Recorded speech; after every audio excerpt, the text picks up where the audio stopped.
Ya, Assalamualaikum warahmatullahi wabarakatuh. Selamat pagi dan salam sejahtera untuk kita semua. Shalom, Om Swastiastu, Namo Buddhaya, salam kebajikan. Puji dan syukur, marilah kita panjatkan kehadirat Tuhan Yang Maha Esa yang telah memberikan kesempatan dan kesehatan kepada kita semua untuk berkumpul bersama dalam acara kelas ekspor impor episode ke-15 dengan tema Cukai untuk minuman mengandung etil alkohol dan etil alkohol. Bapak dan Ibu yang kami hormati, perkenankan saya Arvan Karno Johansa, Widya Iswara Ahli Madya pada BDK Manado, untuk memandu acara pada pagi hari ini hingga selesai. Sobat Eksim, kelas ekspor impor merupakan wadah yang berfungsi sebagai tempat untuk mencetak para eksportir dan importir. Kegiatan ini dilaksanakan sebagai bentuk bukti nyata Kanwil DJBC Sulbaktara dan BDK Manado dalam memfasilitasi masyarakat yang tertarik pada bidang ekspor dan impor. Tapi sebelum kita berlanjut ke acara berikutnya, perkenankan saya memandu pembacaan doa, dan kepada Bapak dan Ibu sekalian dipersilahkan untuk berdoa menurut agama dan percayaan masing-masing. Berdoa dipersilahkan.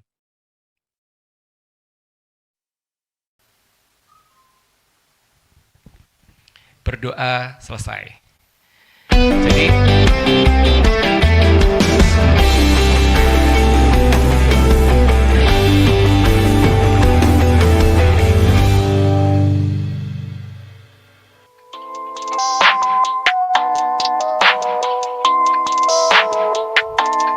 That's ISO. Rack it up, I got a bit of the bank to make me a safe house. Shake it up, she got her hands on her knees and she bringing the cake out. Smoke it up, I got some gas, some packs, I'm up in the greenhouse. ya, selamat pagi para Sobat Eksim yang berbahagia. Bagaimana kabar hari ini? Telah bergabung bersama kita dua narasumber yang luar biasa untuk materi kita hari ini mengenai cukai, minuman mengandung etil alkohol dan etil alkohol. Apa kabar Pak Samsul? Baik, Pak. Siap. Apa kabar Mas Happy? Siap. Saya perkenalkan terlebih dahulu di awal dua narasumber kita yang luar biasa hari ini, yaitu Pak Samsul Bahri. Beliau adalah Kepala KPPBC Bea Cukai Kota Manado. Dan kemudian narasumber kedua kita adalah Pak Happy Jatmika, pelaksana di Kantor Pelayanan Bea Cukai Kota Manado. Apabila Sobat Eksim ingin bertanya, pertanyaan dapat disampaikan secara langsung dan melalui chat box kepada narasumber di sesi tanya jawab nanti, ya. Nah, untuk mengawali sesi diskusi kita hari ini, mohon izin Pak Bapak-bapak narasumber untuk mungkin bisa membagikan materi terlebih dahulu terkait dengan cukai, minuman mengandung etil alkohol dan etil alkohol. Waktu dan tempat saya persilahkan.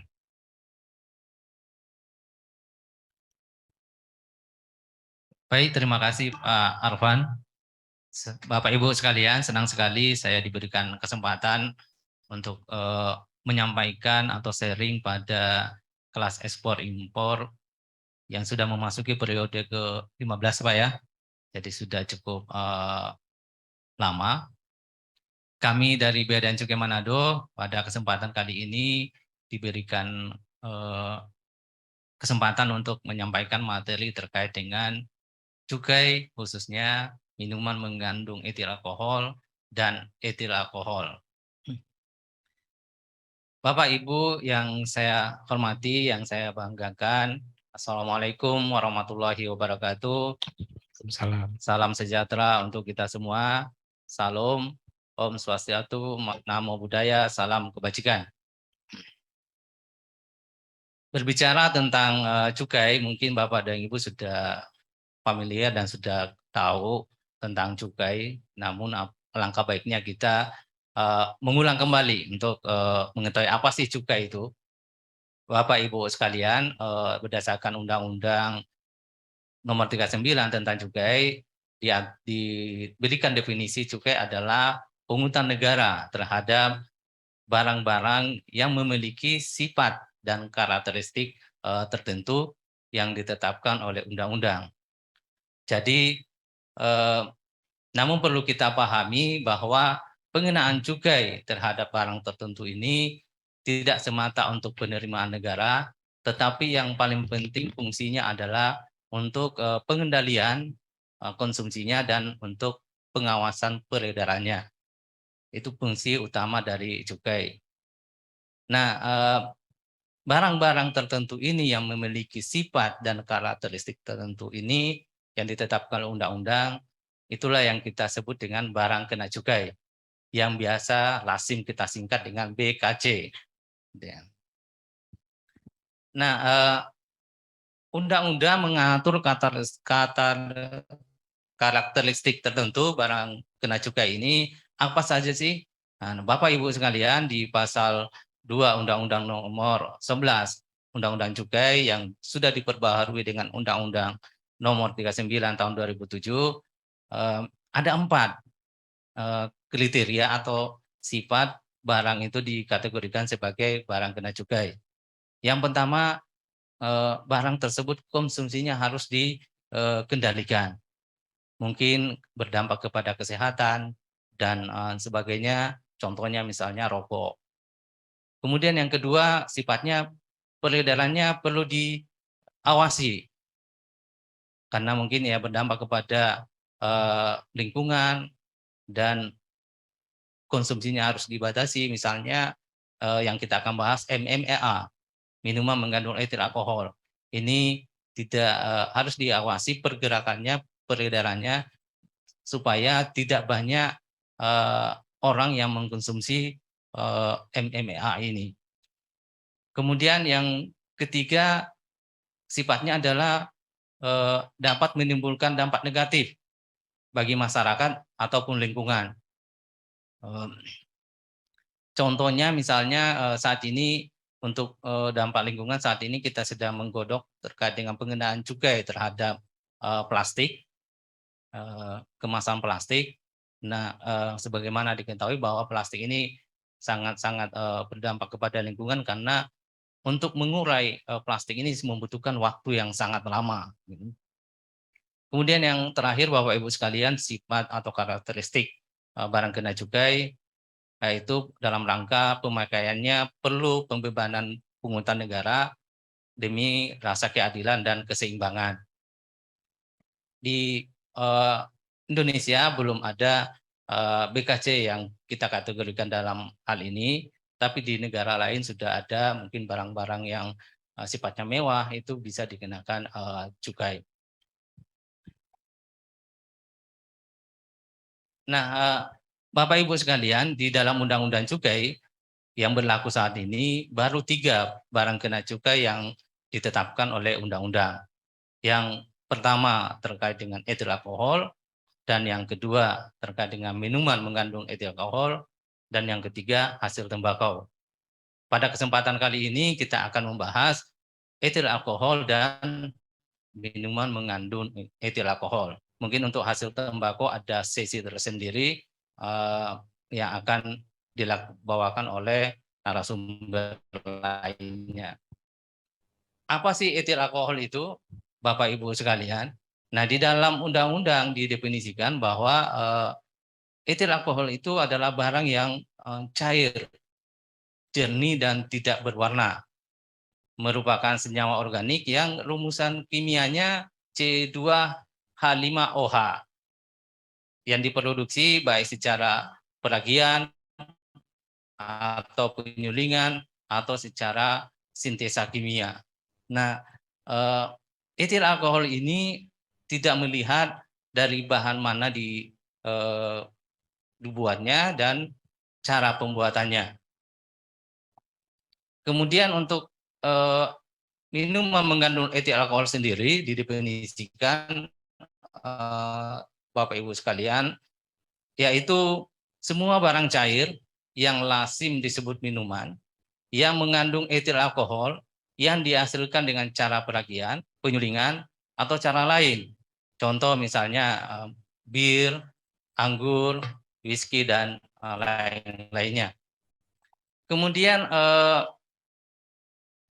untuk penggolongan BKC etil alkohol di dalam undang-undang tidak digolongkan penggolongannya berdasarkan kadar alkoholnya, tetapi kalau MMA digolongkan dalam 3 golongan sesuai dengan kandungan kadar etil alkoholnya. Golongan A yaitu minuman mengandung etil alkohol yang mengandung kadar etil alkohol atau EA di bawah 5%. Sedangkan untuk kadar yang di atas kadar 5% sampai 20% itu golongan B. Kemudian golongan C adalah memiliki kadar etil alkohol di atas 20%. Kemudian selanjutnya Bapak Ibu sekalian yang saya hormati, yang saya banggakan, kita akan membahas terkait dengan tarif cukai. Di dalam PMK, Peraturan Menteri Keuangan nomor 158 tahun 2018, diatur bahwa tarif cukai untuk etil alkohol itu diberlakukan tarif cukai spesifik murni, yang artinya tarif cukainya itu berlaku flat, tidak melihat kadar etil alkoholnya berapapun. Berbeda dengan minuman mengandung etil alkohol. Ini juga dikenakan tarif cukai spesifik, namun dibedakan berdasarkan kadar etil alkohol yang dikandungnya.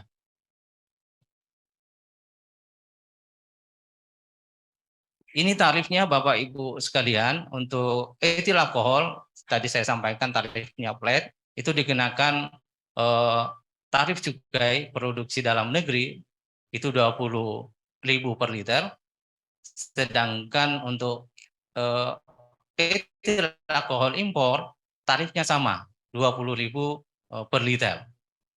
Untuk minuman mengandung etil alkohol tarifnya sesuai dengan golongannya tadi. Golongan A apabila itu buatan dalam negeri itu tarifnya 15.000 per liter. Kemudian untuk impor tarifnya sama 15.000 per liter. Sedangkan untuk golongan B yang kadar etil alkoholnya 5-20%, itu tarif cukainya buatan dalam negeri 33.000 per liter. Kemudian untuk impor ini dibedakan tarifnya impor sebesar 44.000 per liter. Kemudian untuk golongan C yang tarif cukainya yang kadar alkoholnya di atas 20%, tarif cukainya untuk buatan dalam negeri itu 80.000 per liter, dan untuk impor tarif cukainya 139.000 per liter. Kemudian Bapak Ibu sekalian, setelah kita tahu tarifnya, tentunya bagaimana untuk pelunasannya? Bagaimana cara pelunasan cukai untuk etil alkohol maupun cukai MMA. Di Undang-Undang Cukai, Bapak Ibu sekalian, diatur bahwa cukai untuk buatan dalam negeri, pelunasan cukainya dilaksanakan pada saat pengeluaran dari pabrik atau tempat penyimpanan. Sedangkan untuk impor barang kena cukai etil alkohol maupun MMA impor itu dilakukan pelunasan cukai pada saat impor untuk dipakai. Impor untuk dipakai ini mungkin sudah mendapatkan penjelasan dari materi-materi sebelumnya. Apa itu impor untuk dipakai? Yang jelas impor untuk dipakai itu dimasukkan ke dalam daerah pabean yang tujuannya untuk dipakai, diawasi, dimiliki atau dikuasai oleh orang yang berdomisili di dalam negeri atau Indonesia. Nah, bagaimana cara pelulusannya, Bapak Ibu sekalian, terkait dengan BKC, etil alkohol dan MMA? Di dalam aturan Undang-Undang Cukai ada 3 cara pelunasan cukai. Yang pertama dengan cara pembayaran. Ini dilakukan terhadap cukai etil alkohol dan minuman mengandung etil alkohol yang golongan A atau kadarnya di bawah 5%. Jadi dilakukan dengan cara pembayaran dengan menggunakan dokumen cukai tentunya. Kemudian yang kedua dengan cara pelekatan pita cukai. Ini dilakukan terhadap pelunasan cukai untuk MMA golongan B dengan kadar 5-20% dan juga pelunasan cukai MMA golongan C yang kadarnya di atas 20%. Kemudian Yang ketiga, dengan menggunakan pembubuhan tanda pelunasan pita cukai lainnya. Yang kita berlakukan di Indonesia baru cara yang pertama, yaitu pembayaran dan pelekatan pita cukai. Sedangkan untuk pembubuhan tanda pelunasan cukai kita belum menggunakannya.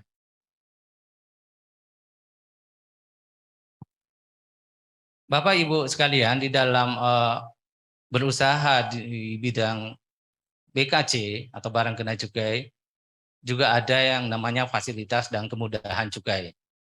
Yang salah satu kemudahan atau fasilitas cukai yang bisa kami berikan dari Bea dan Cukai adalah yang pertama, tidak dipungut cukai. Tidak dipungut cukai ini diberikan kepada barang kena cukai, dalam hal ini etil alkohol atau MMA, yang merupakan produksi tradisional, tentunya dengan jumlah dan ketentuan tertentu yang tidak dikemas dalam penjualan eceran. Kemudian BKC yang diangkut terus atau diangkut lanjut tujuan luar daerah pabean. Kemudian BKC yang diekspor ini juga tidak dipungut cukainya. Kemudian BKC yang dimasukkan ke dalam pabrik atau tempat penyimpanan juga tidak dipungut cukainya. Kenapa? Karena pungutan cukainya akan dilakukan pada saat dikeluarkan dari pabrik atau tempat penyimpanan yang berikutnya. Kemudian yang selanjutnya, BKC yang digunakan sebagai bahan baku atau bahan penolong dalam pembuatan barang hasil akhirnya merupakan BKC atau barang kena cukai. Jadi contoh misalnya etil alkohol yang dikirim ke pabrik MMA sebagai bahan baku pembuatan MMA, maka etil alkohol ini tidak dipungut cukainya. Kemudian yang tidak dipungut cukainya juga adalah BKC yang telah musnah atau rusak sebelum dikeluarkan dari pabrik atau tempat penyimpanan. Kemudian fasilitas yang kedua, Bapak Ibu sekalian, yang bisa kami berikan yaitu pembebasan cukai. Pembebasan cukai ini kami berikan terhadap barang kena cukai, tentunya karena kita membahas EA dan MMA, maka yang dimaksud adalah EA dan MMA. Yang pertama terkait dengan BKC yang digunakan untuk bahan baku atau bahan penolong dalam rangka pembuatan barang hasil akhir yang bukan merupakan barang kena cukai. Jadi kalau tadi hasil akhirnya BKC itu tidak dipungut cukai, kalau hasil akhirnya itu bukan BKC, maka itu pembebasan cukai. Contoh misalnya ada etil alkohol yang dimasukkan ke dalam pabrik tisu, ya. Pabrik tisu itu menggunakan etil alkohol, maka etil alkoholnya ini dibebaskan cukainya. Kemudian yang kedua, untuk keperluan penelitian dan pengembangan ilmu pengetahuan. Kemudian yang ketiga, untuk keperluan perwakilan negara asing beserta para pejabatnya yang bertugas di Indonesia berdasarkan asas timbal balik. Jadi ini juga dibebaskan cukainya karena pejabat atau petugas kita di negara yang bersangkutan juga dibebaskan. Jadi kita memperlakukan asas timbal balik. Kemudian selanjutnya, pembebasan cukai diberikan untuk keperluan tenaga ahli bangsa asing yang bertugas pada badan atau organisasi internasional di Indonesia. Kemudian yang selanjutnya, pembebasan diberikan kepada barang penumpang, awak sarana pengangkut atau dan pelintas batas atau barang kiriman dalam jumlah yang ditentukan. Jadi Bapak dan Ibu, khususnya yang penumpang yang keluar negeri yang masuk kembali lagi ke Indonesia membawa minuman mengandung etil alkohol, ini mendapatkan pembebasan, namun dalam jumlah tertentu. Jadi untuk barang penumpang itu 1 liter per orang. Gitu. Kemudian yang bisa kami bebaskan juga terkait dengan pembebasan cukai, BKC yang digunakan untuk tujuan sosial. Kemudian yang terakhir, BKC yang dimasukkan ke dalam tempat penimbunan berikan. Jadi mungkin MMA yang dimasukkan ke dalam toko bebas bea atau gudang berikat, ini dibebaskan cukainya. Nah, Bapak Ibu sekalian, pengusaha BKC, siapa saja sih pengusaha BKC itu? Nah, di dalam undang-undang diatur bahwa pengusaha BKC itu ada 5 yang ditetapkan. Yang pertama, pengusaha pabrik, tentunya ini yang memproduksi. Kemudian yang kedua, pengusaha tempat penyimpanan. Yang ketiga, penyalur atau distributor. Kemudian yang keempat, importir. Dan yang terakhir, tempat penjualan eceran. Nah, TMP inilah yang merupakan ujung tombaknya penjualan minuman mengandung etil alkohol maupun etil alkohol. Nah, Bapak dan Ibu sekalian, seluruh pengusaha BKC ini memiliki kewajiban harus memiliki yang namanya nomor pokok pengusaha barang kena cukai atau MPP BKC. MPP BKC ini ibaratnya SIM, sama dengan kalau kita berkendaraan untuk bisa menjalankan kendaraan mobil atau motor, tentunya harus memakai SIM. Kalau tidak ada SIM-nya, tentunya akan kita kena tilang atau denda dari kepolisian. Begitupun dengan MPP BKC ini, bagi orang atau pengusaha yang melaksanakan kegiatan di bidang BKC barang kena cukai tanpa memiliki NPP BKC, tentunya akan dikenai sanksi juga, baik sanksi denda maupun sanksi pidana kalau ada. Nah, untuk menjelaskan NPP BKC ini lebih lanjut, Bapak Ibu sekalian, biar nggak bosan mendengar dengan suara saya, akan dilanjutkan oleh Mas Epi, pelaksana pemeriksa Bea dan Cukai Manado, apa sih NPP BKC itu. Nah, kami persilahkan Mas Epi, silakan. Siap, terima kasih Bapak atas kesempatannya. Saya akan melanjutkan materi terkait dengan NPP BKC.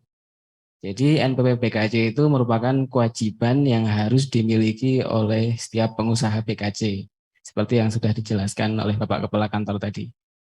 Untuk prosesnya dapat dilihat, untuk tahapannya pengurusan NPP BKC itu ada 2 tahap.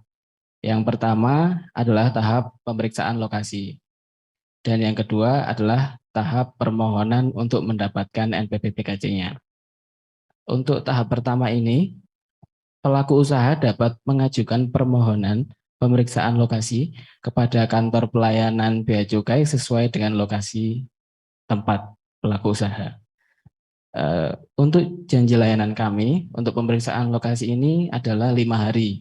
Jadi 5 hari terhitung setelah pernyataan kesiapan pemeriksaan lokasi dalam permohonan yang disampaikan. Jadi dalam waktu 5 hari tersebut, dari pihak kantor bea cukai akan melakukan pemeriksaan lokasi. Hasil dari pemeriksaan lokasi tersebut adalah berita acara pemeriksaan. Jadi di dalamnya nanti akan terlihat bahwa tempat tersebut apakah layak untuk diberikan izin atau tidak. Kemudian yang kedua adalah tahap permohonan.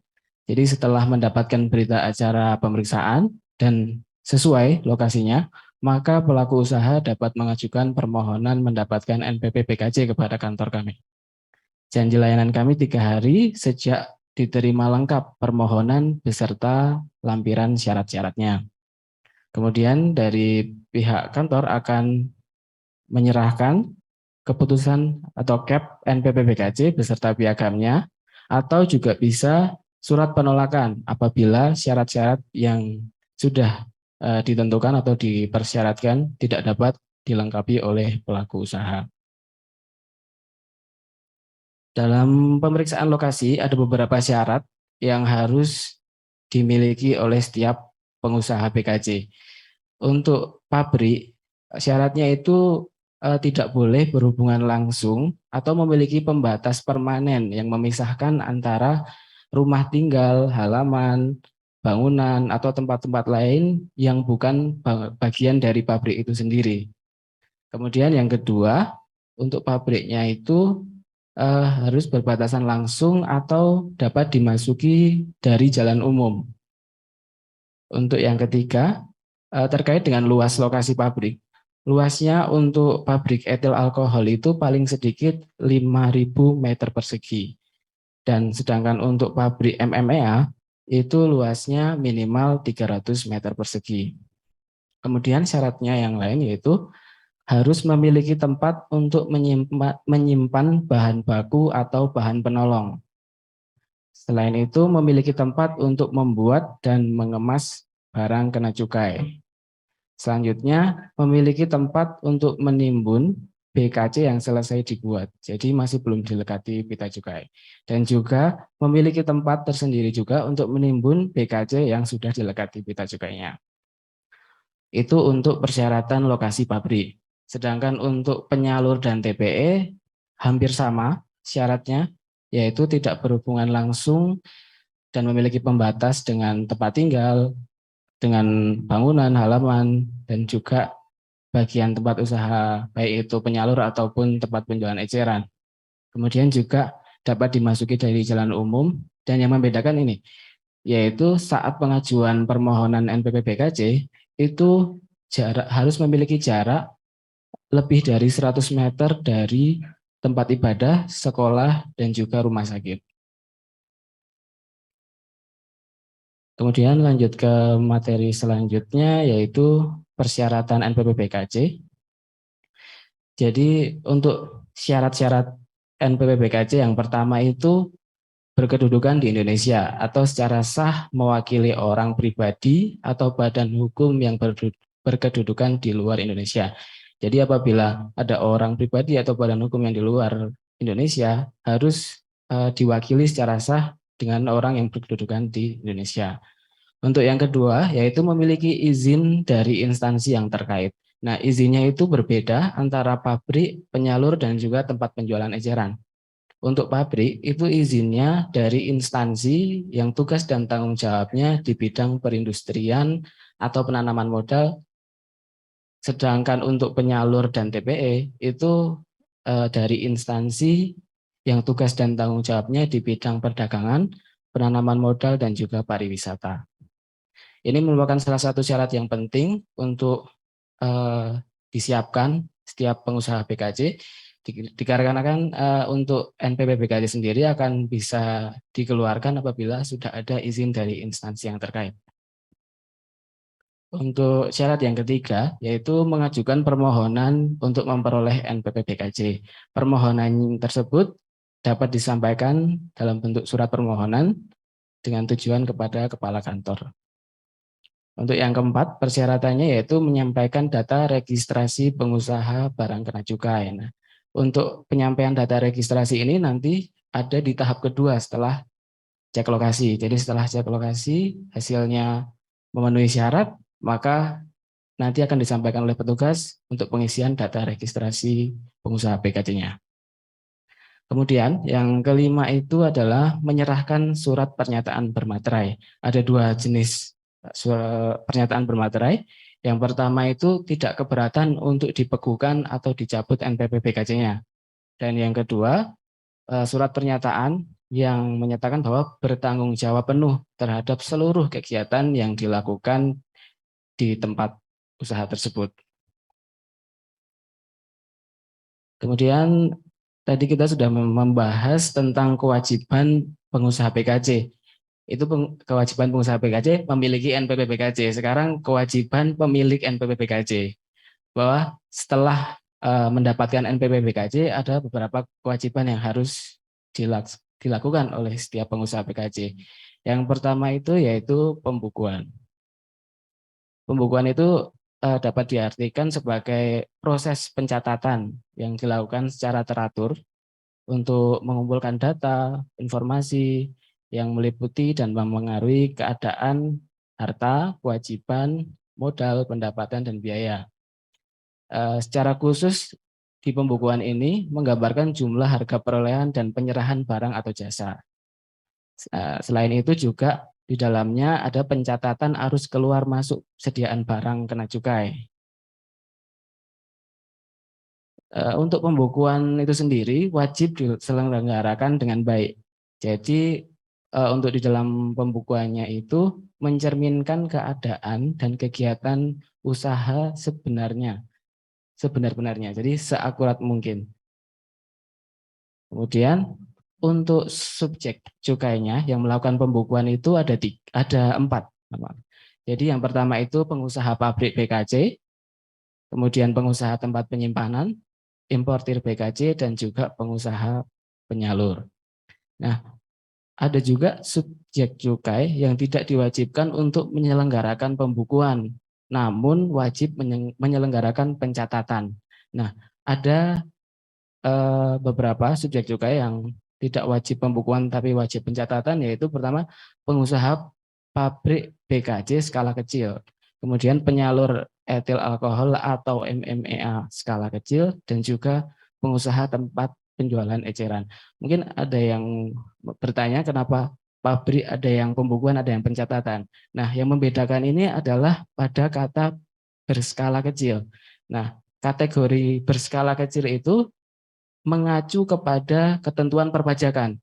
Jadi untuk orang pribadi yang tidak dikukuhkan sebagai PKP atau pengusaha kena pajak.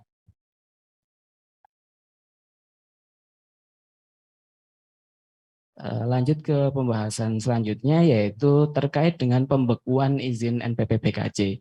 Bahwa apabila pengusaha sudah memperoleh izin NPP BKC, tidak menutup kemungkinan bisa dibekukan izin NPP BKC-nya. Jadi ada beberapa hal berdasar dengan Undang-Undang Nomor 39 Tahun 2007 bahwa ada beberapa hal yang bisa menyebabkan suatu izin NPP BKC itu dibekukan. Yang pertama itu adanya bukti permulaan yang cukup bahwa pemegang izin dari NPP BKC itu melakukan pelanggaran pidana di bidang cukai. Nah, yang dimaksud dengan bukti awal yang cukup itu apa? Nah, bukti awal yang cukup itu dapat dalam bentuk, yang pertama bisa dalam bentuk laporan kejadian, atau bisa dalam bentuk berita acara wawancara, laporan hasil penyelidikan, keterangan saksi atau ahli, dan juga bisa dari barang bukti. Kemudian yang kedua itu adanya bukti yang cukup sehingga persyaratan perizinan tidak lagi dipenuhi. Nah, yang dimaksud dengan bukti yang cukup di sini bisa dari surat bukti penindakan yang dikeluarkan oleh pejabat bea dan cukai, menyatakan bahwa telah terjadi pelanggaran, bahwa izinnya tidak lagi dipenuhi, seperti itu. Kemudian yang terakhir, hal yang dapat menyebabkan suatu izin NPP BKC dibekukan, yaitu pemegang izin dari NPP BKC tersebut berada dalam pengawasan kurator sehubungan dengan utang. Kemudian selanjutnya, selain dibekukan, untuk NPP BKC yang telah diberikan kepada pengusaha BKC juga dapat dicabut oleh kantor bea dan cukai. Ada beberapa hal yang menyebabkan suatu izin dari pengusaha BKC itu dicabut. Yang pertama itu permohonan sendiri, permohonan dari pemegang izin yang bersangkutan. Jadi pemegang izin memang atas niat pribadi ingin mencabut izin NPP BKC-nya, mungkin memang sudah tidak mau menjual lagi, tidak mau di bidang itu lagi, jadi mereka mengajukan permohonan untuk pencabutan. Kemudian yang kedua, tidak dilakukan kegiatan selama 1 tahun. Nah, ini juga bisa menjadi salah satu sebab suatu NPP BKC dicabut. Nah, di sini ada beberapa yang walaupun dalam waktu 1 tahun tidak melakukan kegiatan, tapi bisa tidak dicabut. Yaitu yang pertama, apabila pemegang NPP BKC tersebut melakukan renovasi terhadap usahanya, lokasi usahanya. Nah, tapi untuk itu mereka harus melaporkan. Nah, melaporkan itu maksimal 7 hari sebelum kegiatan renovasi dilakukan. Itu yang pertama. Yang kedua, ada juga apabila pengusaha BKC mengalami bencana alam yang bencana tersebut di luar kemampuan yang bersangkutan, sehingga tidak dapat melakukan kegiatan usaha BKC lagi. Nah, itu wajib untuk melakukan pelaporan kepada kantor Bea dan Cukai maksimal 14 hari terhitung sejak terjadinya peristiwa bencana tersebut. Kemudian untuk selanjutnya, persyaratan perizinan tidak lagi dipenuhi. Nah, apabila persyaratan perizinannya sudah tidak lagi dipenuhi, maka izin NPP BKC-nya juga bisa dicabut oleh kantor sewaktu-waktu. Yang selanjutnya, yang dapat menjadi penyebab dicabut, yaitu pemegang izin tidak lagi secara sah mewakili badan hukum dan orang pribadi berkedudukan di luar Indonesia, seperti yang sudah dijelaskan tadi di awal. Kemudian juga apabila pemegang izin dinyatakan pilot. Selanjutnya, tidak dipenuhinya ketentuan sebagaimana dimaksud pada ayat 3.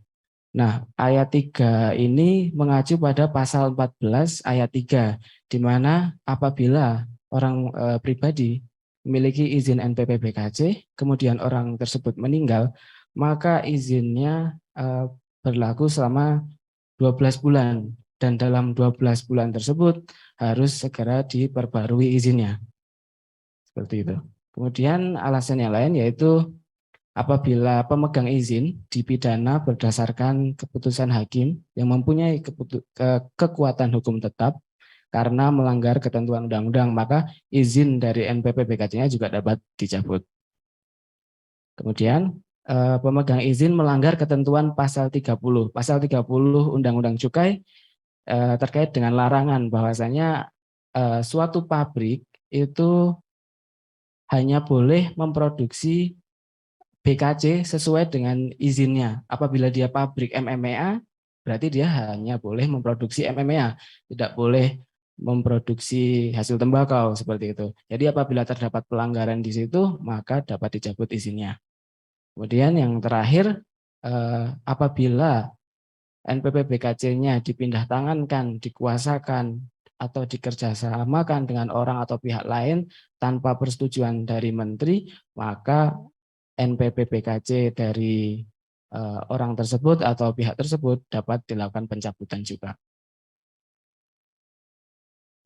Di sini saya juga akan menyampaikan terkait dengan realisasi penerimaan cukai dari kantor KPPBC TMPC Manado, bahwasanya dari tahun 2020 itu total penerimaan cukai sebesar 13.193.476.400. Kemudian naik di tahun 2021 menjadi 18.455.359.600. Dan untuk tahun 2022 sendiri sampai dengan tanggal 5 Oktober untuk penerimaan cukai kantor Bea Cukai Manado sudah mencapai 20.473.820.800. Ini sampai bulan Oktober tanggal 5.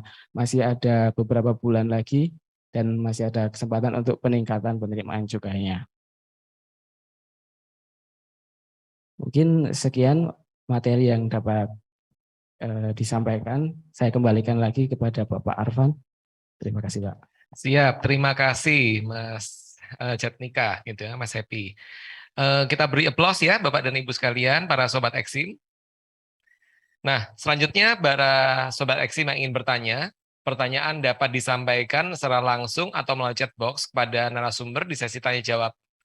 Dan Sobat juga dapat bertanya melalui Slido di Linktree Humas BC Sulbaktara. Ya.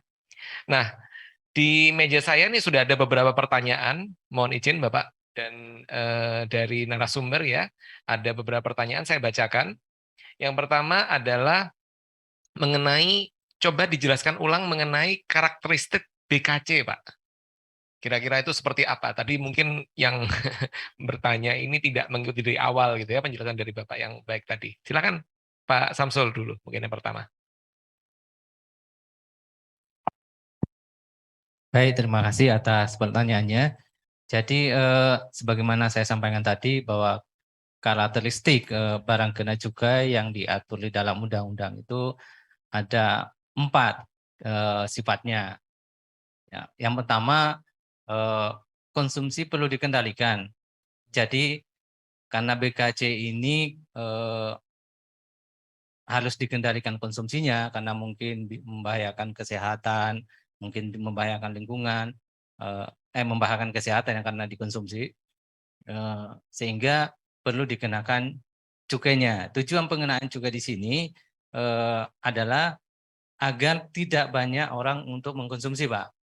Jadi dengan ditambahkannya cukai berarti harga barang tersebut menjadi lebih mahal dan dijual lebih mahal sehingga orang yang beli juga terbatas. Itu harapannya sehingga yang konsumsi juga terbatas.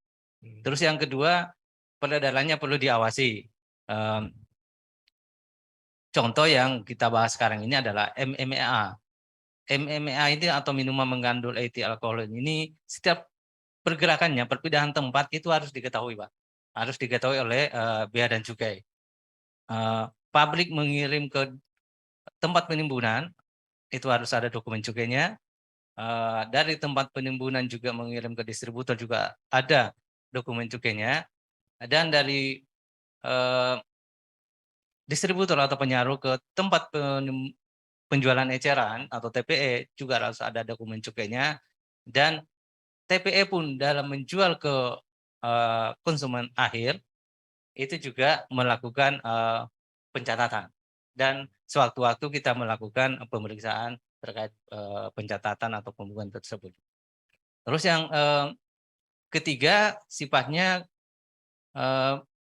karena membahayakan atau berdampak negatif baik kepada masyarakat atau lingkungan hidup. Nah, yang kita untuk dampak negatif ke masyarakat yang kita sudah kenakan cukai yaitu rokok, kemudian minuman mengandung alkohol dan etil alkoholnya sendiri. Nah, yang untuk berdampak ke lingkungan ini sedang kita godok, Pak, terkait dengan pengenaan cukai terhadap bahan kemasan plastik dan mudah-mudahan tahun depan bisa diberlakukan. Sebenarnya tahun ini target cukainya pun sudah ditetapkan, cuma belum kita lakukan pemungutan cukainya karena belum ada aturan pelaksanaannya gitu. Tapi mudah-mudahan ke depannya untuk kemasan plastik juga bisa dikenakan cukai. Contoh lain untuk yang berdampak negatif ke masyarakat juga sedang dianalisa di pengenaan cukai terhadap minuman yang berkarbonasi. Dan mungkin ke depannya juga akan banyak barang kena cukai yang kita tambahkan. Karena di beberapa negara barang kena cukai itu tidak hanya seperti di kita di Indonesia cuma ada 3, tetapi di luar negeri itu ada yang 8, bahkan ada yang 12, termasuk misalnya ban, BBM itu ada yang dikenain juga di luar negeri. Gitu. Terus yang sifat karakteristik barang kena cukai yang terakhir yang diatur oleh undang-undang adalah pemakaiannya perlu pembebanan pemerintahan negara dalam rangka keadilan dan keseimbangan. Jadi mungkin kita di Indonesia belum ada memperlakukan BKC dengan karakteristik ini, tetapi mungkin ke depannya terhadap barang-barang mewah itu sebagaimana di luar negeri itu ada yang dikenakan juga, Pak. Mungkin terhadap mungkinnya perhiasan yang sifatnya mewah, mungkin mobil mewah juga mungkin bisa dikenakan cukai dalam rangka itu tadi biar tidak ada kecemburuan sosial dan untuk keadilan dan keseimbangan. Mungkin itu, Pak. Oke, terima kasih. Penjelasannya sangat luar biasa gamblang ya. Jadi memang kalau saya coba melihat ini dari tadi penyampaiannya Pak Jatmika ya terkait dengan realisasi penerimaan yang sampai 5 Oktober sudah 20 miliar kayaknya cukai ini punya korelasi dengan perkembangan ekonomi sepertinya ya. Jadi kalau mungkin kita simak sama-sama 2 tahun terakhir ini kan kita dilanda pandemi ya, Bapak dan Ibu sekalian, para sobat Eksim. Begitu kerannya dibuka, mulai masuk new normal, kayaknya mulai semua kegiatan yang bisa dikenakan cukai ini juga meningkat gitu ya. Oke Pak, pertanyaan yang berikutnya ini dari Mbak Friska ya. Mbak Friska, bentar saya tanya dari chatbox saya. Mbak Friska N mau menanyakan bagaimana cara membedakan cukai MMEA yang ilegal dan legal, Pak. Jadi cara membedakan cukai dari minuman mengandung etil alkohol yang ilegal dan legal. Silahkan, Pak. Terima kasih, Mbak Priska ya. Ini pertanyaan yang bagus. Ini sekaligus kayak sosialisasi nih kepada Bapak Ibu dan juga mungkin yang bisa disampaikan ke masyarakat lainnya, bahwa untuk membedakan mana MMA legal dan ilegal, yang pertama tentunya kita lihat pita cukainya, Pak. MMA itu apabila dia golongan B atau golongan C, yang saya sampaikan tadi untuk golongan B itu kadar alkoholnya 5-20% dan golongan C di atas 20%, maka pelunasan cukainya dengan cara pelekatan pita cukai. Jadi tentunya di kemasan atau di botol MMA itu ada pita cukainya, ada dilekati pita cukai. Begitu dirusak, Nah, itu kalau bayar ya. Bu Priska tadi melihat ada minuman yang kadar alkoholnya 5-20% atau di atas 20% tanpa dilekati pita cukai, maka itu adalah ilegal. Terus itu yang pertama, lihat pita ada pitanya atau tidak. Terus yang kedua, kalau dia berpita dia palsu atau tidak atau asli gitu, Pak. Jadi harus dilihat juga pitanya asli atau tidak. Untuk yang asli kita sudah melakukan sosialisasi, kita sudah karena setiap tahun pitanya itu diganti, baik warnanya, serinya, dan untuk menghindari pemalsuan kita tiap tahun selalu ganti, Pak. Itu yang dicetak di Perum Brewery ya? Ya, dicetak oleh Perum Brewery. Jadi kalau sudah pertama tadi lihat ada tidak pitanya. Kalau ada pitanya dia asli atau tidak. Terus yang kedua, pitanya asli tetapi sesuai enggak dengan peruntukannya. Misalnya jangan sampai dia golongan C tetapi ditempeli pita yang golongan B. Ini kan tarifnya berbeda gitu. Mungkin itu, Pak. Siap, dari saya. terima kasih. Jadi mungkin Bea Cukai sejauh ini sudah punya alat yang canggih untuk mengidentifikasi gitu ya, terkait tadi pita cukai yang asli dan palsu tadi ya. Itu yang paling penting mungkin. Ya, siap, luar biasa. Jadi dalam rangka mengamankan penerimaan negara, Bapak dan Ibu sekalian, para sobat Eksim, Bea Cukai pun sudah sigap ya untuk memindai dari MMA yang ilegal dan legal. Kemudian pertanyaan kedua dari Pak Eko Prasetyo, ya, bagaimana sejauh ini pengawasan yang dilakukan oleh kantor Bea Cukai terhadap barang cukai MMEA atau cukai tembakau? Jadi pengawasannya seperti apa, Pak, kira-kira sejauh ini sudah dilakukan?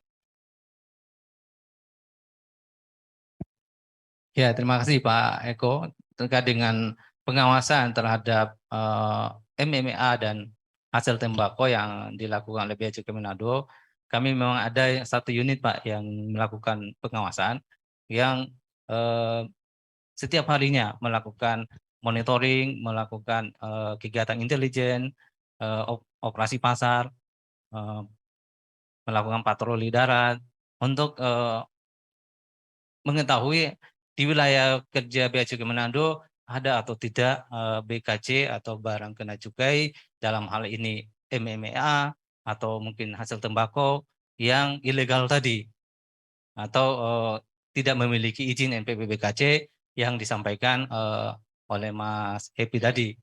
Nah, di tahun 2022 ini kami memang sedang membuat program, Pak, program penertiban tempat penimbunan tempat penjualan tempat penjualan eceran minuman mengandung etil alkohol atau TPE MMA, dan sekaligus melakukan pembinaan. Dan di 2022 ini sampai dengan September sudah ada 13 tempat penjualan eceran yang baru, yang berizin, yang memiliki NPWP BKC. Dan yang tidak memiliki NPWP BKC juga kami melakukan penindakan dengan memberi pengenaan sanksi denda. Dan sampai dengan September ini kami sudah mengenakan denda sebesar 1,6 miliar. Ini dibandingkan dengan tahun sebelumnya ini naik sangat signifikan dari penindakan yang TPE MMA yang tidak berizin di tahun 2021 itu hanya mengenakan denda sebesar 125 juta. Jadi kenaikannya hampir 1.200% gitu Pak. Mungkin itu Luar Pak biasa. yang Oke. kami lakukan. Terima kasih. Ya, jadi memang perlu ya ada imbangan dari law enforcement, Bapak dan Ibu sekalian, para sobat Eksim. Jadi memang di satu sisi kebijakan untuk meregulasi itu benar, tapi kemudian juga diikuti dengan tindakan untuk menegakkan aturan ya dengan baik. Nah, ini ada pertanyaan lagi yang sudah sampai di meja saya terkait dengan minuman tradisional, Pak, cap tikus, gitu ya. Jadi mohon izin. Kalau nggak salah ini ya, penanya ini bertanya mengenai, kan tadi Bapak menjelaskan mengenai barang yang dikenai cukai itu baru 3 untuk Indonesia, dan di luar negeri tadi sebagai perbandingan ada 8, ada yang 12. Nah, tapi kok ada BKC yang dapat diberikan fasilitas pembebasan cukai gitu, jadi agak terkesan kontradiktif, itu Bapak bisa jelaskan seperti apa? Iya Pak, terima kasih. Jadi sebagaimana saya sampaikan tadi bahwa undang-undang mengatur terkait dengan fasilitas yang bisa diberikan kepada pengusaha atau orang yang berusaha di BKC atau barang kena cukai. Yang ada 2, tidak dipungut cukai dan pembebasan cukai. Kami jelaskan tadi salah satunya adalah yang tidak dipungut cukai adalah MMA yang dibuat secara tradisional. Ya mungkin di sini ada cap tikus. Tentunya dengan ketentuan bahwa produksi per harinya itu tidak lebih dari 25 liter Pak per hari. 25 liter. Kemudian tidak dikemas dalam penjualan eceran. Dan semata-mata hanya untuk mata pencarian masyarakat setempat. Jadi kalau produksinya lebih dari 25 liter per hari, berarti kan tidak dikenakan, tidak masuk dalam kategori tidak dipungut cukai. Atau sudah dikemas dalam penjualan eceran. Dikemas dalam penjualan eceran ini dalam artian dia sudah memiliki merek, sudah dikemas dalam satu satuan penjualan dan sebagainya gitu. Kemudian yang ketiga salahnya adalah semata-mata untuk mata pencarian penduduk setempat. Kemudian yang tidak dipungut cukai lainnya yang kami jelaskan tadi adalah barang kena cukai yang dijadikan bahan atau bahan penolong untuk pembuatan BKC. Barang hasil akhirnya adalah BKC. Jadi kalau misalnya ada etil alkohol yang dijadikan bahan pembuatan MMA, pabrik atau penyalur EA ini mengirim EA ke pabrik MMA untuk dibuat minuman, maka EA-nya ini tidak dipungut cukai. Karena apa? Karena nanti MMA ini akan dikenakan cukai pada saat dia keluar dari pabrik.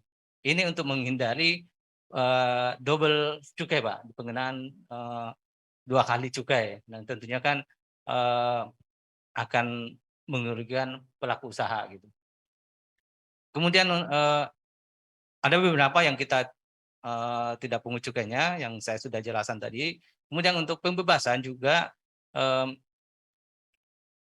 diberikan kepada BKC yang dijadikan bahan baku atau bahan penolong pembuatan hasil akhirnya bukan barang kena cukai.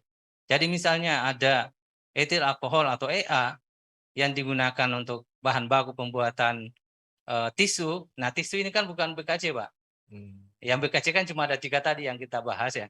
Nah, tisu ini bukan BKC, tetapi EA-nya ini kita bebaskan dari cukainya. Karena digunakan untuk produk yang hasil akhirnya bukan BKC. Gitu. Ini untuk fungsi itu tadi, fungsi cukai kan untuk pengendalian dan pengawasan peredarannya.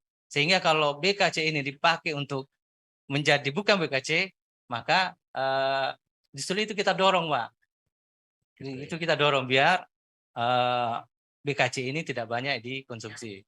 Dijadikan bahan baku atau bahan penolong itu malah lebih bagus gitu. Mungkin itu Pak. Terima Siap, kasih. luar biasa ya. Terima kasih Bapak Samsul Bahri. Nah, ini ada pertanyaan menarik ini ya. Jadi kalau Bapak dan Ibu sekalian yang mengkonsumsi barang-barang konsumsi sering belanja di Alfamart ya, di Indomart itu biasanya ditanya mau bawa sendiri atau beli plastik di sini gitu ya. Dan artinya kalau dulu plastik atau sebagian besar ketika kita belanja di pasar tradisional itu plastik itu gratis, tapi sekarang plastik itu mulai berbayar di pertukaran modern, retail modern. Nah, ini ada pertanyaan dari Anonymous ya. Jika plastik diberi tarif cukai, apakah harga plastik Alfamart naik, Pak? Jadi maksud saya begini, penjualan Alfamart yang mentarifkan Rp200 per lembar plastik itu larinya kemana gitu ya? Sebagai produk jualannya atau nanti berbeban pajak atau di store ke bea cukai gitu kan? Mungkin itu pertanyaannya. Silahkan. Ya Pak, terima kasih. Jadi mungkin perlu saya klarifikasi dulu Pak ya, bahwa pengenaan biaya 200 perak ya, 200 rupiah untuk kemasan plastik di Alfamart atau mungkin di toko mana, itu bukan cukai Pak. Jadi itu bukan cukai ya Bapak dan Ibu. Pemerintah belum menerapkan cukai untuk kemasan plastik. Jadi belum. Jadi kita belum menerapkan. Adapun yang di toko Alfamart atau di mana yang mengenakan 200 rupiah itu bukan penerimaan cukai. Mungkin kebijakan untuk mengurangi pemakaian plastik. Ya, mungkin kebijakan perusahaan dalam rangka go green atau sebagainya, dia mengenakan tambahan 200 perak atau 200 rupiah terhadap kemasan plastik itu. Jadi seolah-olah kita beli Pak itu, tapi bukan cukainya, dan itu tidak masuk ke penerimaan negara. Oke, siap. Terima kasih Pak. Jadi lebih jelas ya. Jadi Bapak dan Ibu, para sobat Eksim yang akan menjadi konsumen itu tahu bahwa Rp200 yang dibebankan oleh Alfamart dan Indomart dan retail modern itu tidak lari ke DCBC gitu ya. Oke, nah sekarang pertanyaan yang menggelitik ini saya dapatkan dari para sobat Eksim. Kan tadi Bapak jelasin fungsi dari cukai itu adalah agar membatasi konsumsi gitu ya, karena barang tadi itu cenderung memiliki dampak buruk pada kesehatan dan lain sebagainya seperti tembakau, seperti etil alkohol dan segala macam. Nah, sekarang ada nggak rumah sakit, Pak? Ya, jadi ini pertanyaannya rumah sakit kayak rumah sakit paru-paru atau rumah sakit ketergantungan obat atau rumah sakit yang penyakitnya itu patut diduga oleh karena komplikasi akibat etil alkohol yang dibangun dari dana pungutan atau cukai etil alkohol, Pak. Jadi yang dana yang maksudnya begini, kan biasanya ini penerimaan negara bukan pajak gitu ya, dimasukkan ke kas negara, nanti baru negara mendanjain berdasarkan program yang diberikan. Nah, tapi sekarang ada nggak yang spesifik memang mau dibangunnya itu dari dana seperti itu, Pak? Silakan. Baik, terima kasih Pak Arfan. Ini juga pertanyaan yang sangat-sangat menarik. Ya, jadi penerimaan cukai ini merupakan salah satu penyumbang atau penyokong penerimaan negara, Pak, yang tentunya masuk di dalam APBN. Nah, mungkin ada yang dampaknya langsung, ada yang tidak langsung ya.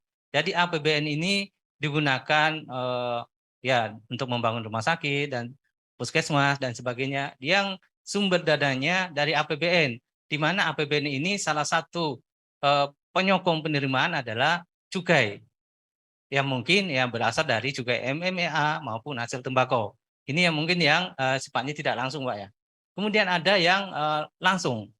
Jadi kalau di cukai hasil tembakau itu ada namanya dana bagi hasil cukai, Pak. Dana bagi hasil cukai hasil tembakau. Ya. Oke. Ini peruntukannya sebagian untuk kesehatan. Jadi untuk kesehatan yang nantinya tergantung dari kebijakan Pemda yang menerima dana bagi hasil ini, apakah dana peruntukan kesehatan ini dibangun rumah sakit atau untuk pengobatan dan sebagainya, ini tergantung dari Pemdanya, Pak. Tapi sudah ada dana bagi hasil cukai hasil tembakau. yang salah satu peruntukannya adalah untuk kesehatan. Oh gitu ya. Ya. Tapi nggak ada ditentukan SOP-nya oleh Kementerian Keuangan terkait tujuan penggunaan dana bagi hasil cukai itu nggak ada ya.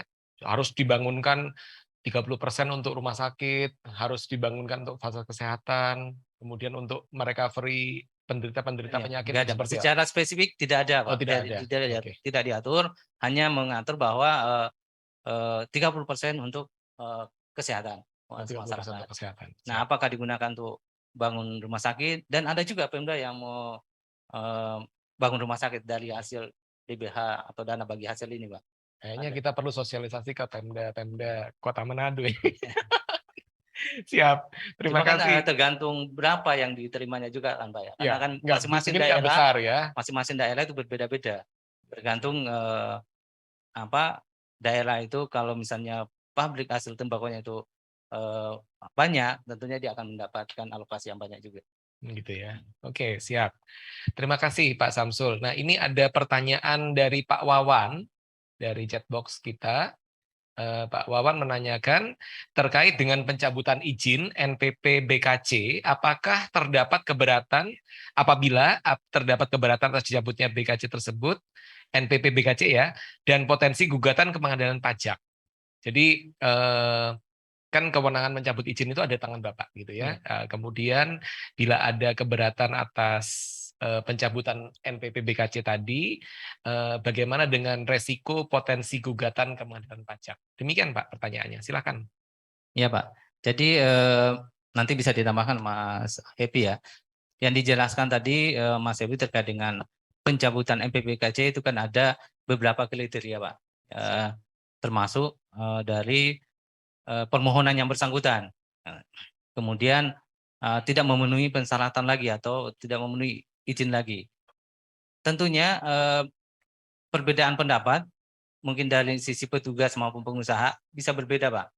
Jadi mungkin dari sisi kami dari Bea dan Cukai mengatakan pabrik ini sudah tidak memenuhi syarat perizinan lagi sehingga harus dicabut. Namun pengusaha merasa masih memenuhi. Nah ini perbedaan pendapat bisa bisa terjadi dan ada hak untuk pengusaha untuk mengajukan keberatan tadi, silakan diajukan keberatan tentunya ke ke atasan yang memberikan izin tadi, yang mencabut izin tadi. Jadi kalau Bea Cukai Manado mencabut izin dan yang bersangkutan keberatan bisa mengajukan ke Kanwil Bea dan Cukai Sulawesi bagian utara. Walaupun melalui kami, nanti kami teruskan ke Kanwil gitu. Kemudian untuk gugatan di pengadilan tun ya Pak ya. Ini juga silakan saja itu hak pengusaha untuk apabila merasa karena keputusan pencabutan izin NPP BKC ini adalah keputusan pejabat negara yang merupakan objek bisa dijadikan objek sengketa. Gitu.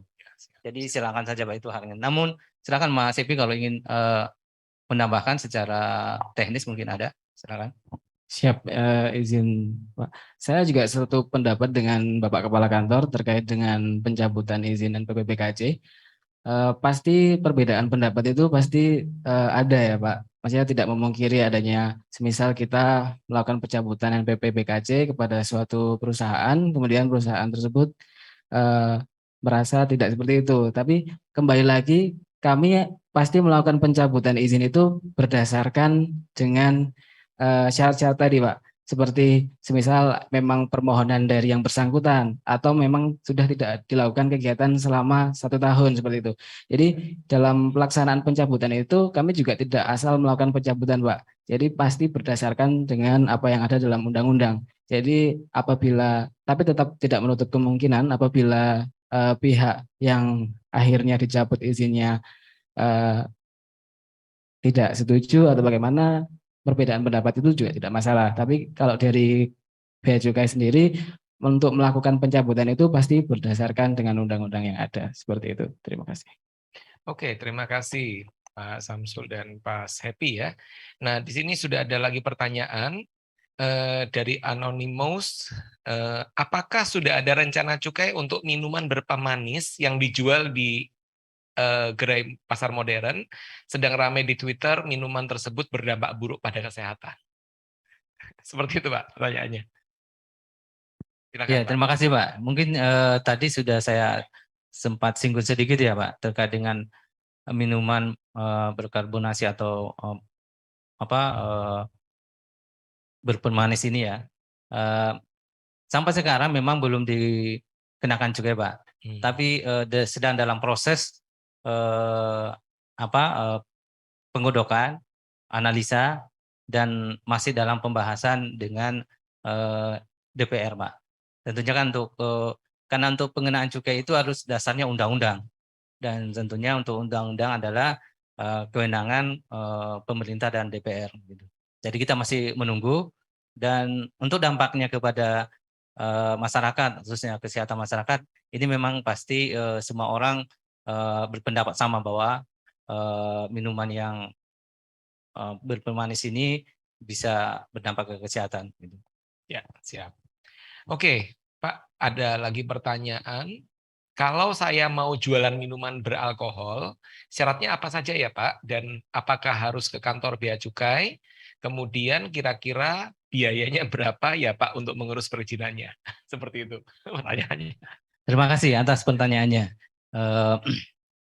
Yang pertama, untuk menjual minuman mengandung etil alkohol, maka harus tadi sudah disampaikan Mas Epi, harus memiliki yang namanya izin MPPBKC, nomor pokok pengusaha barang kena cukai.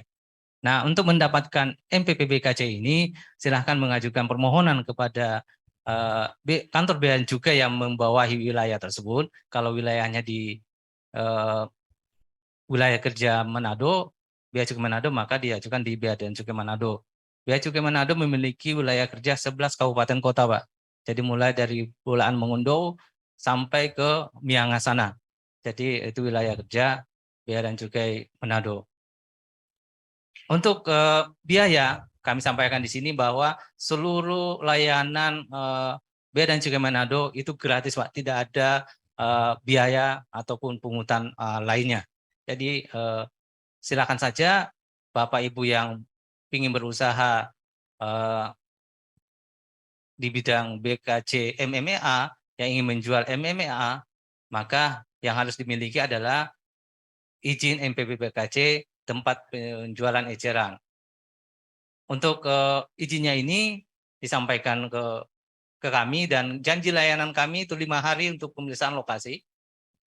Tapi selama ini kami laksanakan 3 hari, Pak, untuk pemeriksaan lokasi, untuk tahap satunya. Untuk tahap 2-nya, pengajuan permohonan, janji layanan kami itu 3 hari.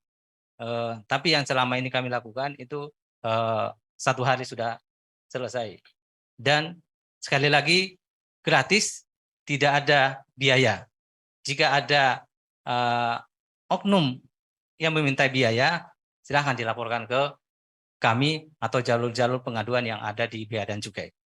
Ya, terima kasih Pak penegasan dari Bapak Kepala Kantor ya. Jadi memang gratis Bapak dan Ibu sekalian, dan silahkan Bapak dan Ibu yang memenuhi syarat untuk memproduksi minuman etil beralkohol untuk berusaha di bidangnya. Nah, ini ada pertanyaan, kenapa minuman MMA golongan A tidak ada label atau pita cukainya? Terima kasih. Ya, betul ya. Golongan A itu tidak ada pita cukainya, Pak. Iya, siap. Terima kasih, Pak. Iya. Monggo. Terima kasih Pak atas pertanyaannya. Sebagaimana kami jelaskan tadi bahwa cara pelunasan cukai di dalam undang-undang itu diatur ada 3 cara. Yang pertama pembayaran, dan kebetulan untuk MMA di golongan A yang kadar etil alkoholnya itu di bawah 5%, itu dilakukan dengan pelunasan cukai dengan cara pembayaran. Jadi tidak ada pita cukainya memang, Pak. Tidak dilekati pita cukai. Tetapi pada saat akan dikeluarkan dari pabrik, maka pengusaha pabrik harus melunasi cukainya dulu dengan melakukan pembayaran ke bank, tentunya dengan dokumen cukai yang sudah kami validasi. Jadi memang untuk MMA di kadar di bawah 5% itu tidak ada pita cukainya karena pelunasannya adalah dengan pembayaran. Tetapi kalau MMA golongan selain A atau golongan B dan C itu wajib ada pita cukai karena pelunasannya dengan cara pendekatan pita cukai. Ya. Mungkin ini pertanyaan yang berikutnya terkait dengan apa sih Pak bedanya pembekuan dan pencabutan izin NPP BKJ. Jadi satunya dibekukan, tadi Bapak juga ceritakan kalau pencabutan izin itu bedanya di mana Pak? Silakan Pak. Ya, terima kasih Pak Arwan. Untuk pembekuan dan pencabutan, tentunya kalau pembekuan itu belum izinnya itu belum mati permanen Pak ya. Artinya kalau dicabut itu sudah selesai. Artinya untuk mendapatkan NPP BKJ lagi dia harus mengajukan permohonan yang baru. Tetapi kalau masih pembekuan dan pembekuan ini hanya berlaku sampai 1 tahun. Setahun dibekukan tidak dipenuhi persyaratan baru dilakukan pencabutan. Jadi kalau pembekuan itu istilahnya pencabutan sementara Pak. Itulah bahasa lapangannya diberhentikan sementara. Tidak boleh melakukan permanen kalau dicabut gitu ya. Jadi begitu persyaratan dipenuhi kembali, status bekunya dicabut. Gitu. Siap. Terima kasih Pak Kepala Kantor. Nah ini ada pertanyaan menarik juga. Ini saya nggak tahu apakah pertanyaan benar atau tidak, tapi mungkin saya mengamati dari medsos atau dari informasi publik yang saya tahu. Kalau tarif cukai tadi sudah dijelaskan oleh Bapak, paling mahal itu 139.000 ya untuk yang berkandungan alkohol berkandungan lebih dari 20%. Nah, kok harga produk minuman keras luar negeri itu kok sampai jutaan ya? Padahal sebotol itu juga nggak 1 liter gitu kan? Itu kira-kira penjelasan ilmiahnya seperti apa gitu ya? Tadi apakah produsen itu bisa seenak-enaknya ngasih harga dan kemudian bisa berlindung di balik pungutan cukai etil alkohol atau bagaimana Pak penjelasannya? Demikian. Iya Pak. Jadi tarif cukai yang 139.000 tadi per liter itu adalah tarif cukai MMA golongan C yang impor Pak ya. Jadi yang impor, kalau produksi dalam negeri itu tarif cukainya 80%. Tentunya tarif cukai ini akan menambah kepada harga. Jadi kalau ada minuman yang harganya jutaan atau lebih mahal lagi, itu ranahnya bisnis Pak. Jadi mungkin ya semakin mahal mungkin karena rasa dan sebagainya. Tetapi yang jelas di dalam harga itu pasti ada unsur cukainya. Pasti pengusaha menambahkan cukainya itu. Yang yang agak aneh apabila harga MMA-nya itu di bawah tarif cukai. Jadi misalnya ada MMA golongan C yang harganya di bawah 80.000 padahal per liter ya. Nah, sementara cukainya saja itu sudah 80.000 gitu. Tapi kalau lebih mahal lagi kami tidak nyampe ke sana, Pak. Karena itu mungkin ya terkait rasa, terkait mungkin merek juga berpengaruh dan sebagainya. Gitu. Tapi yang jelas di dalam harga itu ada unsur cukainya. Oke, Pak. Jadi pengusaha diberi kebebasan ya sepanjang tarif cukai itu sudah dipungut dengan benar, maka diberi pembebasan untuk dia bisa menentukan harga berdasarkan merek, rasa dan lain sebagainya. Nah, ini mungkin pertanyaan lagi yang ya sebelum berakhir ya pertemuan kita. Kalau diamati dari penjualan di Alfamart atau Indomaret kan rokok itu sudah diberi slot khusus gitu Pak. Maksudnya boleh diakses oleh pembeli masyarakat tapi bukan barangnya dipajang. Jadi ada letaknya tuh di belakangnya si penjualnya gitu ya. Jadi si kasir gitu kan. Nah, kira-kira perlakuan untuk minuman etil alkohol dan MMA itu sama nggak gitu? Kira-kira diberi batasan seperti itu atau diberi pembebasan sepanjang dia bayar cukainya? Kira-kira seperti itu. Ya, betul Pak. Untuk pemajangan di toko atau di tempat penjualan itu ya tergantung masing-masing kebijakan penjualnya Pak ya. Atau mungkin ada memang kayak rokok tadi, itu memang ada ketentuan dari Kementerian Kesehatan bahwa penjualan rokok di tempat penjualan itu tidak boleh dipajang terlalu gampang orang mengambilnya. Makanya mungkin ditaruh di belakang kasir ya, biar tidak terlalu kelihatan dan tidak terlalu mudah untuk mengambilnya. Itu mungkin ketentuan atau persyaratan dari Kementerian Kesehatan.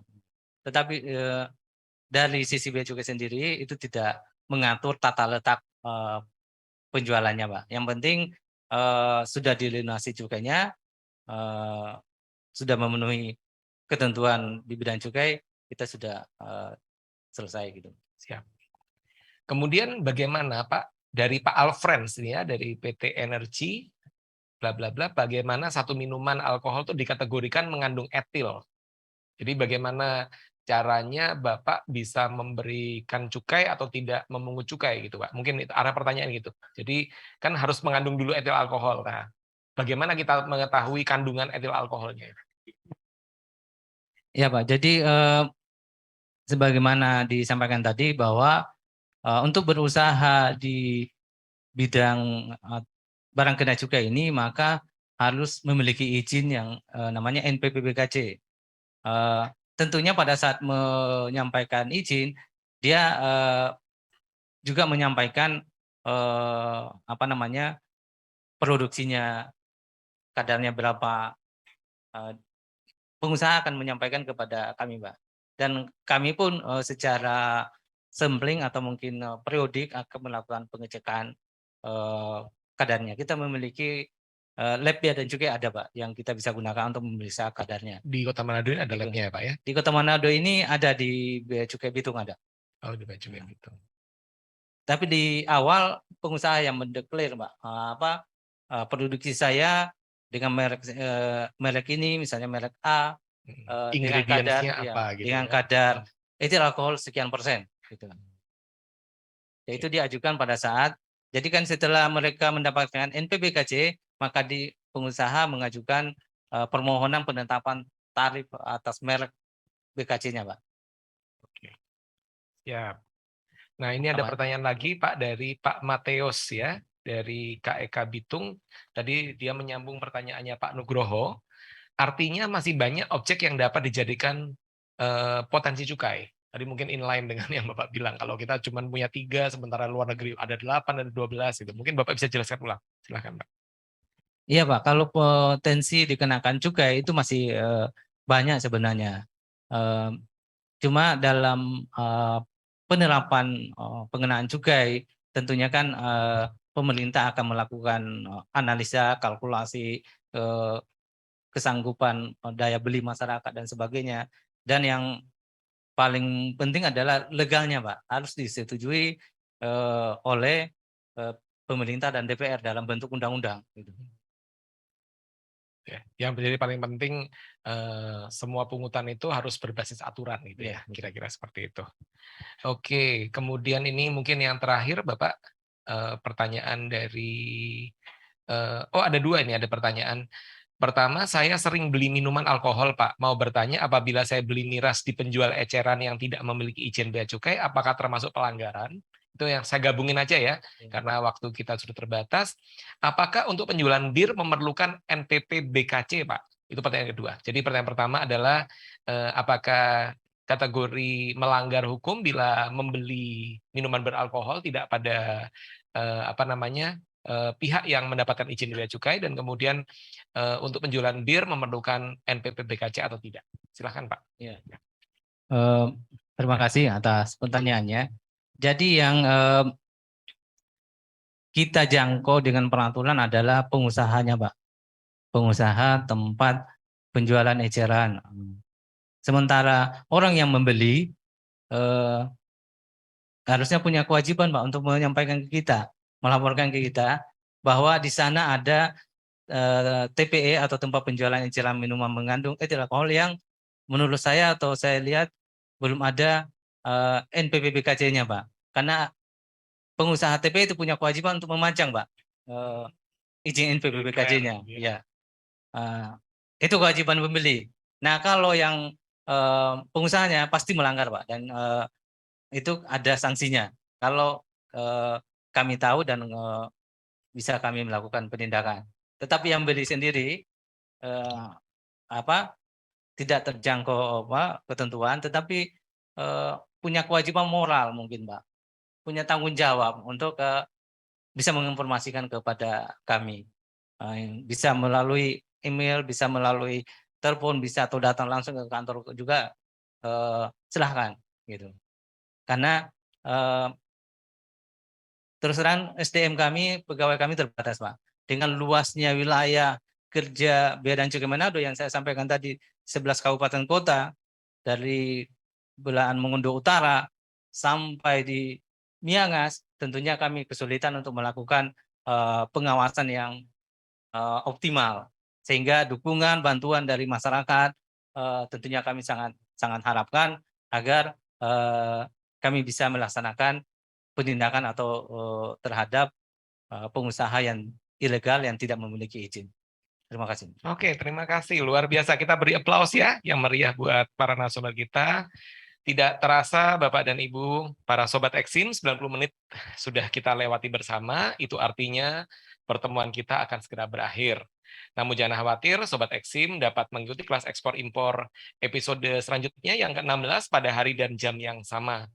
Kami ingatkan kembali untuk Sobat Eksim agar dapat mengisi presensi dan kuesioner evaluasi di Linktree Humas BC Sulbaktara. Sekali lagi kami ucapkan terima kasih kepada Pak Samsul Bahri dan kepada Mas Happy, ya, dua narasumber kita yang luar biasa kompeten hari ini, yang telah berkenan untuk berbagi pengetahuan kepada kita semua. Sangat menginspirasi, ya. Sobat Eksim, ada apa di kelas ekspor impor episode ke-16? Mari kita simak teaser berikut ini.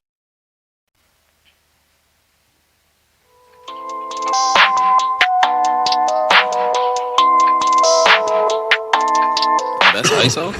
Rack it up, I got a bit of the bank to make me a safe house. Shake it up, she got her hands on her knees and she bringing the cake out. Smoke it up, I got some gas, some packs, I'm up in the greenhouse. Ball it up, I'm with the gang, we taking shots off the rebound. Fucking my post to say now, I've been humble too long, yeah, tell them all.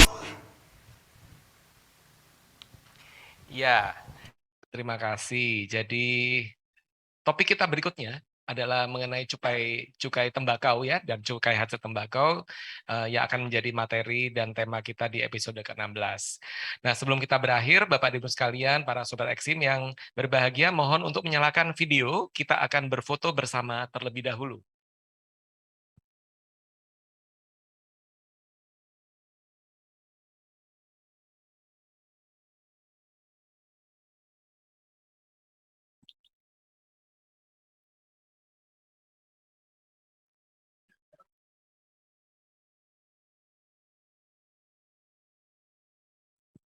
Oke, terima kasih Bapak dan Ibu sekalian. Selamat melanjutkan aktivitas kepada Pak Samsul Bahri dan kepada Mas Happy Jatmika. Semoga dapat berjumpa kembali di lain kesempatan. Dan demikian berakhirlah pula acara kita dari pagi hingga siang hari ini. Kami mengucapkan terima kasih sebesar-besarnya atas partisipasi dari Bapak dan Ibu sekalian para Sobat Eksim. Sekaligus kami juga memohon maaf bila terdapat hal-hal yang kurang berkenan selama pelaksanaan acara ini. Semoga acara ini bermanfaat bagi kita semua. Bea Cukai makin baik. Saya Arfan Carlo Johansa, Widya Suara di BTK Manado, izin undur diri. Sampai jumpa di kelas ekspor impor episode berikutnya. Selamat siang. Wassalamualaikum warahmatullahi wabarakatuh.